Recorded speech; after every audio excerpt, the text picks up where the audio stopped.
coming up on the Leadership Growth Podcast.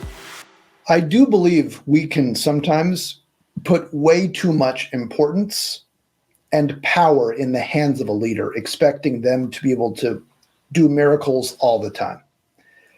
It is a fact that a leader can have a disproportionate impact on others. However, it's the fundamental attribution error with the assumption that I can have more impact than I really can. And we can use that flawed thinking on leaders all the time and say, oh, every sort of contingency, every sort of risk, every sort of issue, obviously it's a leadership issue. And while leadership can have a large impact, it can be way overstated. And so the processes and systems and the culture also needs to be looked at and addressed as well.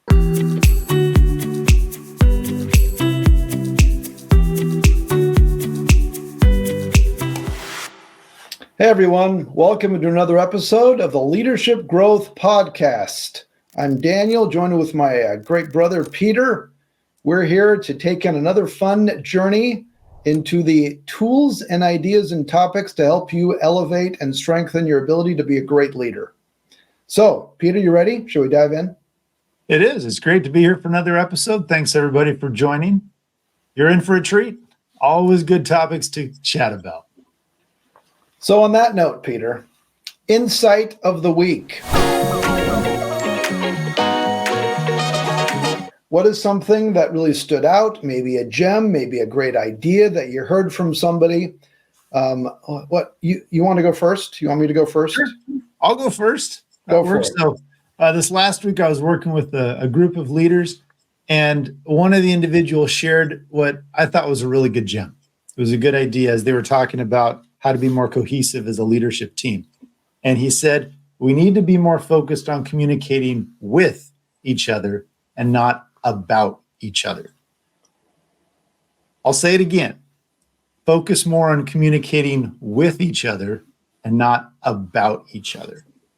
They were trying to get away from having these meetings after the meetings, the hallway conversations. Like, let's just get it out while we're together so we can actually have more effective communication. I thought it was really well put. And I thought a gem that could be applicable to a lot of different settings.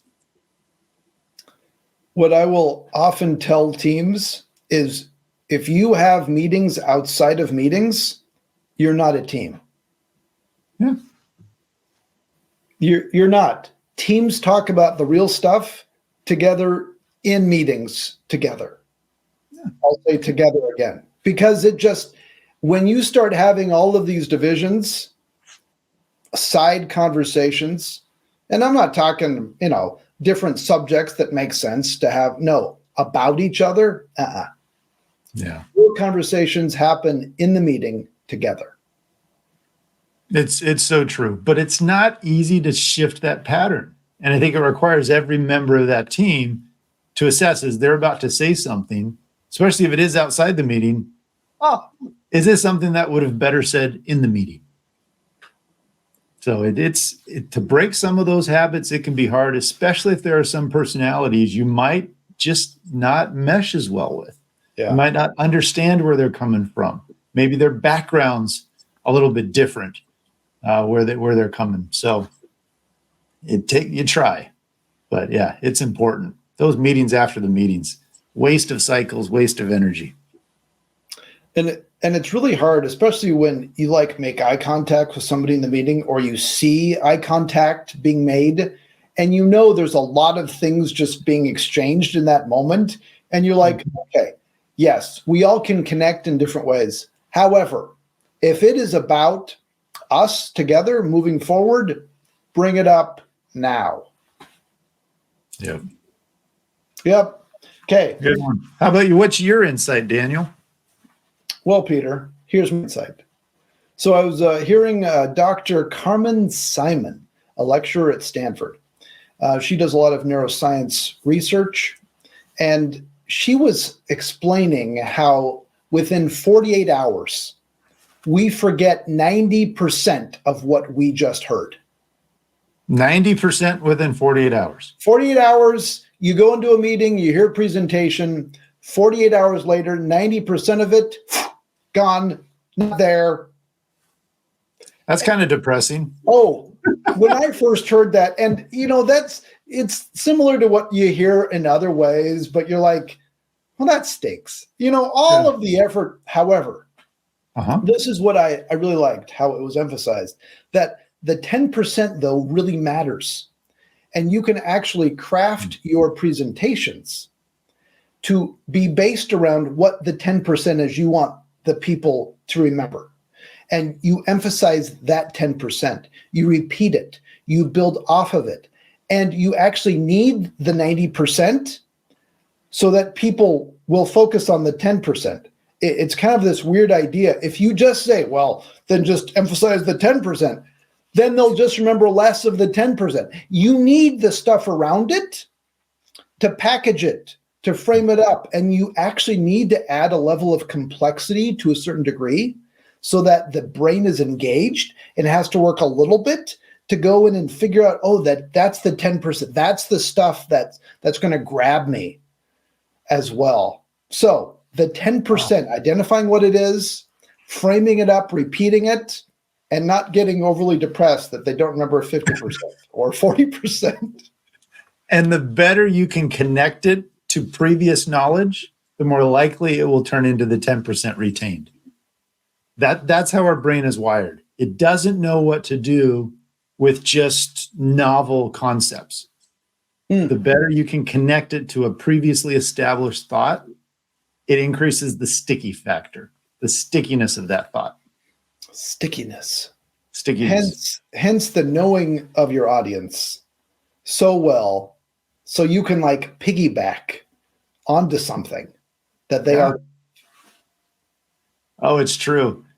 Now, the first thought I actually had when I heard that fact was, wow, wouldn't that be cool if that happened to our inboxes? Just after 48 hours, 90%, they just get cleared. There you go. They're all taken care of. So only the 10% of really important emails remain. Is that what you're saying? Exactly. There you go. Apparently that's a new app we can create. It'll go through it and delete 90% of everything you have in your inbox. So it doesn't actually, that's probably a fair amount. When you think about it, how many of the messages are you inundated? It's the fluff. It's stuff, whether it's, and there's, I'm not counting even all the promotional stuff that comes through and the marketing sales stuff, but there's so many of those notices that you're CC'd on or whatever that don't really require anything, but it just fills things up. Yeah. So. Yeah. Good point. Great insights. Good insights. All right. Next segment here. Are you ready? Memory lane. Memory lane. You guessed it. You want to take us down memory lane, Peter? I'm happy to. As we were talking about sticky thoughts in our mind, it reminded me. Good segue. That was really good. Yeah. Thank you. Thank you. Reminded me growing up how Dad always had this little candy bag. This candy bag that he would take to his seminars. And he always had these buckets full. And back it was the red and white little mint candies, the butterscotch discs, the Brock peppermints. And there was the red and white and the green and white, the little butterscotch discs, the little hard strawberry wrapped ones. And then they evolved into having more fun. You get some Snickers and Reese's and everything. But he had this bag, and while teaching, as people responded to an answer or got engaged, he'd throw out candies. And it got people they were excited. They were excited to answer. They were excited to participate. And I thought that was so cool. Here's my dad heading off, and he's just got bags full of candy to go to work. I'm like, how cool. He's the candy man. Peter, I still remember going in and Dad's packing for a trip, and I see this bag of candy. I'm like, what are you taking all of this candy for? And then eventually I was figuring out he would throw it at people. Now, what was funny, I don't know if you recall, maybe you saw this too. So when I visited and saw a couple of his seminars, and I saw him in action. And he would sometimes huck these things. I mean, or gentle lob appropriately. And people loved it, and their reactions, they just, ate it up. So anyway, There you go. however, what he also found was, as more focus on health came about, people didn't always eat the candy, but they treated it like a trophy. So like at the end of the day, they would have like these 3 or 4 or 5 pieces, and they're like, yeah, this is what I got. This is because I actively participated and was rewarded. It works. It is. They would stack them up at the edge of their desk. It's kind of a status symbol. Hey, I was able to answer all these things. So it's all these things. And here we are, adults, professionals. But yet there are little rewards that continue to make an impact. Yeah. At the end of the day, we're all kids in bigger bodies. There's some of those basics that just never leave. It's a fact. Reward, recognition. That's a good one. So there's the candy bag. And it was even a monogrammed little bag. He got one over time. So anyway, that was fun to think about. So those, for the listeners, think about what are simple little ways that you can reward engagement, involvement, activity. If you're happy to do some training, things like that, hey, maybe consider a little candy bag or something like that. And that when people got something, they're going to be that much more likely to remember the comment they made or the point that was being made. Because your point, Peter, it connects to something they know, an experience that's reinforcing it. And they are going to remember that moment far more likely than simply sitting and just watching another slide. Yep. Go and And just as another quick tangent on the candy, if you ask Dad, what is the most popular candy? Reese's peanut butter cups. Reese's peanut butter cups. Little gold foiled. What by far the most popular. So we always had to have like 3 times as many in the bag of that. Yes, I remember that. That's great. All right, ready to dive into the topic at hand. Let's do it.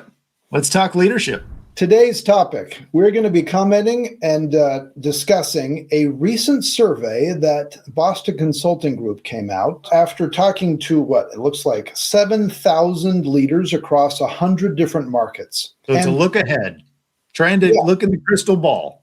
Correct. Top priorities. And what's interesting is they identified 4 specific behaviors from these survey results that we need to pay most attention to. And they also found so many of these priorities all come around to leadership development and leadership behaviors, which was just so interesting.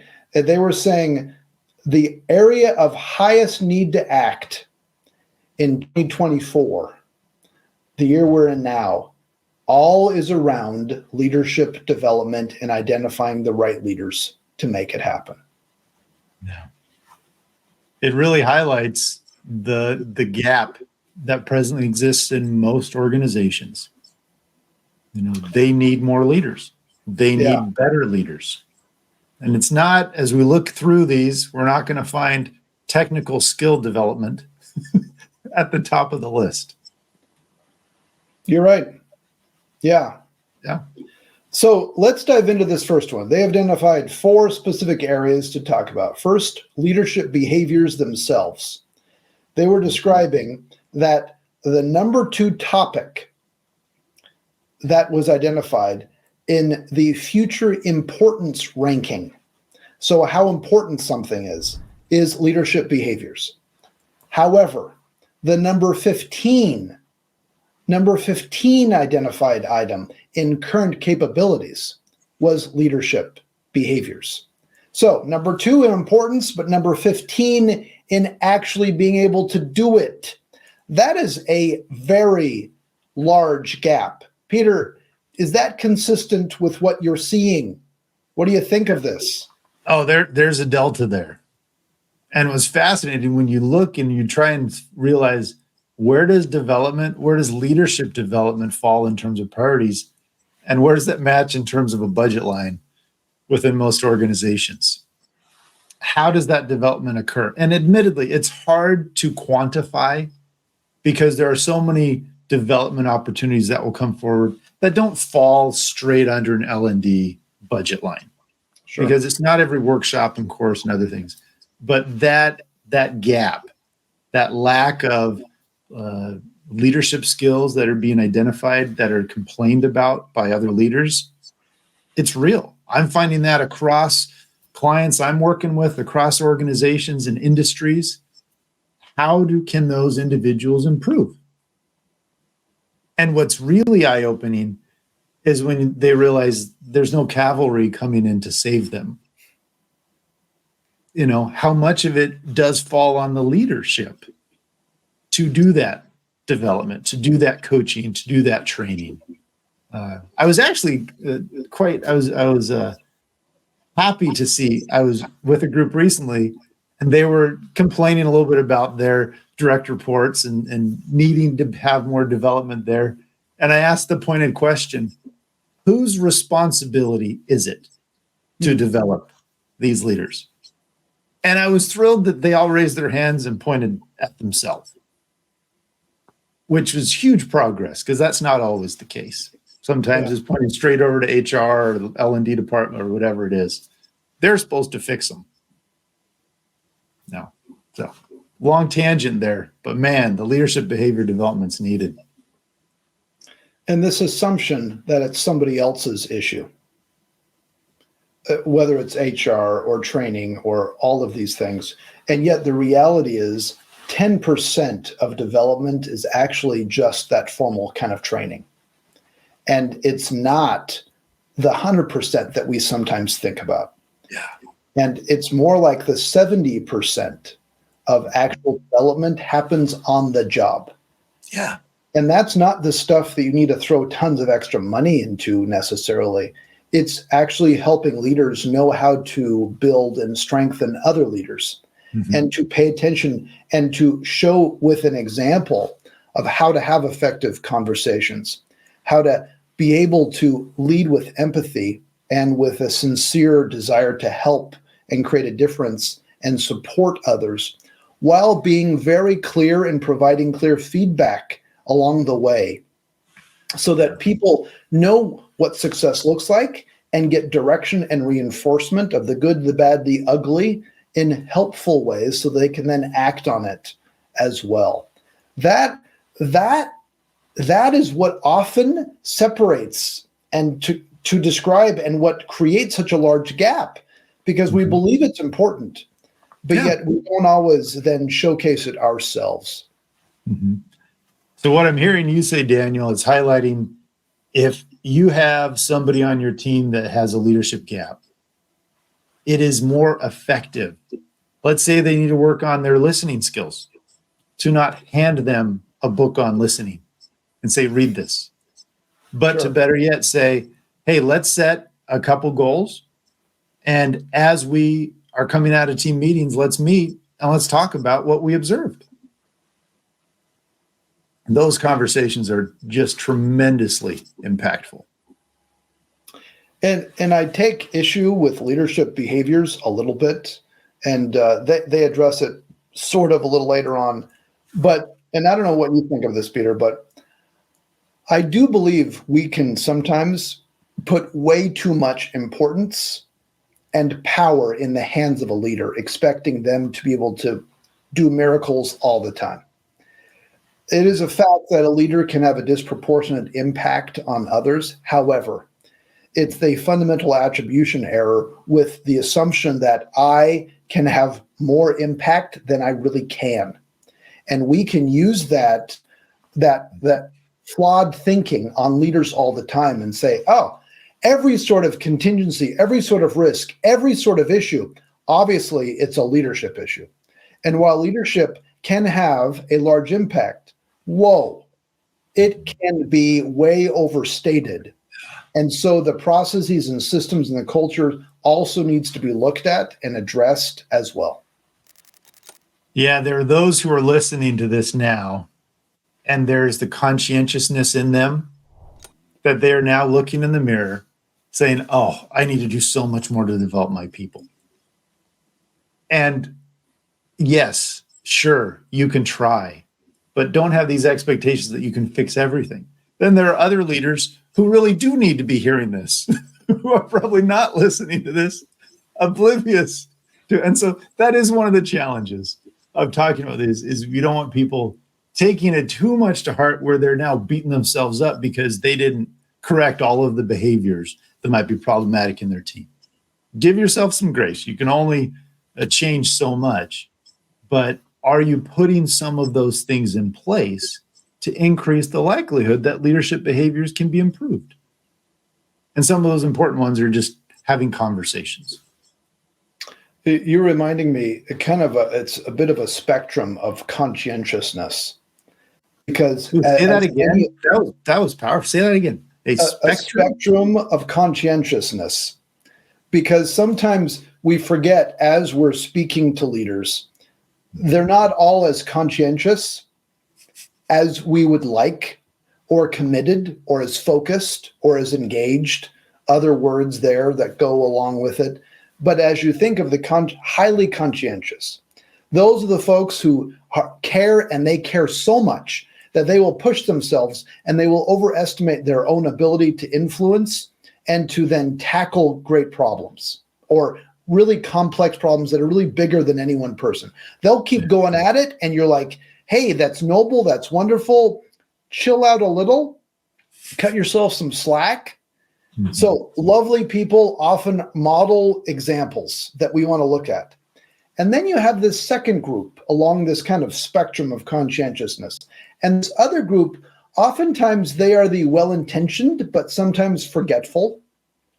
They need more frequent reminders, subtle kicks, not physical kicks, but little reminders to be able to help them, and more training, more ideas. And they may have gone to a training last year and they were good for a short time. And then they forget, or they get involved in other stuff. That's kind of the middle ground. There's conscientiousness within them. It just has to be rekindled frequently. Yeah, it's inconsistent conscientiousness. Yes. Yeah. And then there's the third group along the spectrum of conscientiousness. And they are the folks who don't care. They can have an absence of empathy toward others. Or perhaps they could be so task-focused. And those are the folks that you have to wonder, should they be a leader? Because they may be amazing individual contributors, experts in their field, experts in their craft, but maybe they should not be leading others. And we've been asked to coach folks like this. And there is a low success rate, regardless of who is coaching, regardless of the situation, because fundamentally there are other aspects in play, especially their conscientiousness, not as high. So anyway, there you go, the spectrum. So as any of us are actively trying to develop ourselves or others, you could be reflecting, how conscientious is the person that I'm working with, and to adjust what you're doing to meet that. I think it's a great way to frame it up. And I'd even add another spectrum as you're looking at it. And that's that spectrum of what is motivating the individual. Is it individual achievement, or is it mission achievement? Because there are some who are very motivated by the individual accolades that they get. They want to have that spotlight. They want to be able to be the one who is recognized for all the great work they're doing. And on the other end of that spectrum, you have the individuals who they don't care if they're ever in the spotlight or not. They are fully invested in just helping that team, that organization accomplish its established mission. And so when you're looking at these two together, of that spectrum of conscientiousness with that spectrum of motivation, then you can really help describe some folks. Oh, that's a fantastic. I'm picturing all sorts of great diagrams here. This is a great segue into, I'm going to jump around. The last one that they mentioned in the survey is emotional intelligence. And there is so much been written, said about emotional intelligence. And what it comes down to is, how do you manage your own reactions so that you can show up and work with others and that others want to work with you? There's a rapport. And what was very clear is that the research continues to build on that. When you are elevating in your career, the higher you go, the more important emotional intelligence is as a skill set. The technical aspects become less, emotional intelligence becomes more. And one way of framing it up is, the technical ability can often get you a seat at the initial leadership table. However, if you want to stay at that leadership table or advance, you need to then work on your emotional intelligence. And that is the critical skill that often separates bad leaders from really good ones, and also to even help you get an opportunity for higher levels of executive roles. Yeah. And that part you're sharing of, it really helps you stay at the table. That's where the advancement occurs. And in the article, they really highlighted that ability of self-awareness. How do you regulate or understand how emotions interact with you, but then how you communicate that, and how you even are able to have metacognition, your ability to think about how you think and recognize that your way of thinking most likely is different than how other people are thinking. And then have the patience to unpack that, to engage in those conversations together without being so task driven that you're steamrolling people on the way. Yeah. So we got leadership behaviors, emotional intelligence, and the other two.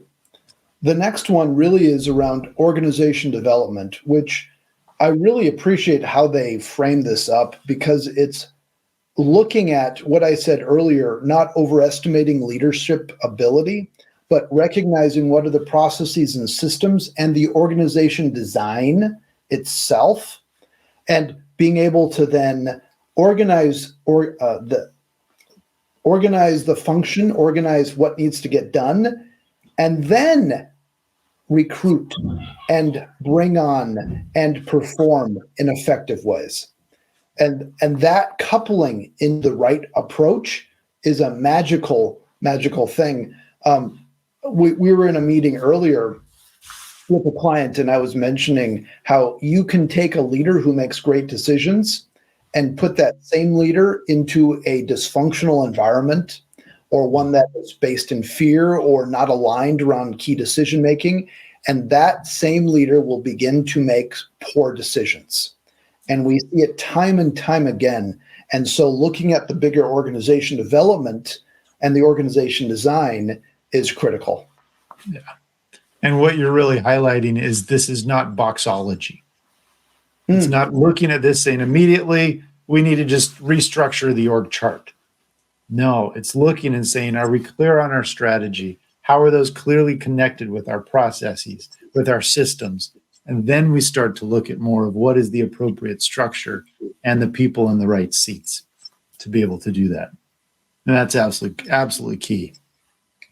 The boxology, sticks and boxes. It's such a temptation for leaders to go, oh, I'm just going to reorganize and shift things around.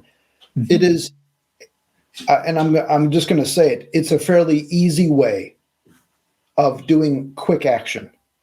However, it may not be the right thing to do. Yeah. In some ways, it is where you're confusing activity with results. You're feeling like you're making change, you're feeling like you're making progress, but have you really taken the time to make sure and assess that, is this change going to have the impact you need? But to do that, you have to pull up out of the weeds, out of the technical, out of the day-to-day, out of the firefighting, which is so hard. I don't care what level you're at. Yeah. to be able to pull up and do that. So it does. It's intentionally carving out some time to do that. And so all of these involve intentionality. All of these four that we're getting into in change management's the fourth that we'll start to talk about. None of these are improved by accident. In order to develop leaders, you intentionally have to look at it. To build your emotional intelligence, you intentionally have to be able to do some self-appraisal and assessment of where do I need to improve. To change and improve your org design, that just doesn't happen by accident. You have to intentionally carve out and examine, look at what needs to change and why. And then finally, from a change management perspective, to do it well, it doesn't just happen on its own. That's fantastic. And you've already begun diving into that fourth area of change management. What is so vital, and they were talking about this in the study as well, is inevitably every change becomes personal. And when we think of organizational level changes or team level changes, inevitably it's personal. And how do we respect and acknowledge the personal motivations, the personal changes, the personal challenges, and allow people time to process, to ask questions, to keep working through this. And the study used a great metaphor of that building of muscle. And that change management is a muscle that if it's not actively used, it may need to have some exercise to keep it functioning. So you need to keep it going. And the more you exercise that muscle of change management, the better you can be for yourself and for others, remembering that it's personal and that it takes some time and process to work through things, but critical for this year as a key priority. To pull back on the thread you were talking on the neuroscience of how we forget 90% of what we're hearing in 48 hours. And as people are coping with change and they hear news and information, there's also a way in which people cope with that. We pay attention to information that is radically different than our way of thinking. Okay, it's highlighted.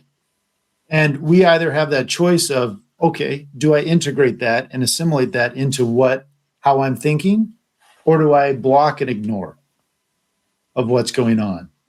And I think when we're talking change and looking at how change is personal, if that connection is not made and that question is not answered about really what this change is going to do for you at an individual level, you run the risk of people just mentally blocking out that change because they don't know what to do with it.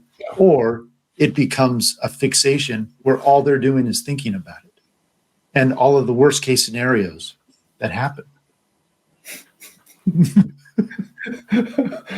Are you speaking from experience, Peter? Have you seen that happen? Oh, man. Yeah. All of the different scenarios and times. And it can be changed both at a professional and a personal level. It really, you just see that. And when you stop and think, our brains are amazing at their ability to generate worst case scenarios and to head down these tangents of what could happen. So it's looking at that personal nature of change, answering those questions, getting the input so that you're doing the process properly. Yeah. Without completely disrupting the entire operational tempo of an organization. Okay, so let's wrap up. As we often do, let's do the lightning round question. So the question, Peter, is what is the one thing that people need to keep in mind to then be a successful leader this year? What would you say? What's the one thing out of all the, because we've been talking about leadership behaviors, change management, organization development, emotional intelligence. What's the one thing that leaders need to pay attention to be able to help them be effective as they are prioritizing activities this year? I'd say the most important thing that a leader needs to do to be effective is to carve out space and time to be intentional about how they're doing what they're doing. Not just going through and letting the day rule itself but how do you actually make that time to think how I'm doing what I'm going to do? Am I intentionally going to put attention here or here? And when I'm doing this, that means I'm saying no to that. Where you're able to get ahead of the firefighting a little bit. I think that's the most important thing a leader can do, because then you actually have the bandwidth to think about what it is you can do. Yeah, well said. Well said. Okay, Daniel. I'm going to pull on the thread. I know you love org design. I know that's something that when we start talking that topic. So what is the one thing you recommend for a leader to do to be effective at performing successful organizational design and development? Yeah. So here's the thing. Do not overestimate your ability to change everything as a single leader. People can overestimate a leader's ability so much, and it can get them into trouble because they overpromise or they hold others to highly unrealistic expectations. We are to strive for excellence, yes. What is also needed is to pay attention and to focus on what is the work itself and to guide and direct and design around that work and to streamline the work to make it as less of bottlenecks and to clarify decision-making rights as much as possible so that leaders can then, and all employees, the workforce, can then work within the work itself. That is what we need to be able to focus on more. That's great advice. So I'm hearing, do not advise the leader to act like a bulldozer, to just get things to change. That method might not be the most effective. A little more subtle, a lot more work, for sure. Okay, Peter, it's been fun. Thanks for another episode. Hey, thanks for chatting. And for those who are wanting to be sure they don't miss another episode, be sure and subscribe so you can always get the latest episode. Absolutely. Well, take care, Peter. I'll see you again. And all of our listeners, see you all again sometime soon. All the best. If you liked this episode, please share it with a friend or colleague, or better yet, leave a review to help other listeners find our show. And remember to subscribe so you never miss an episode. For more great content or to learn about how Stewart Leadership can help you grow your ability to lead effectively, please visit stewardleadership.com.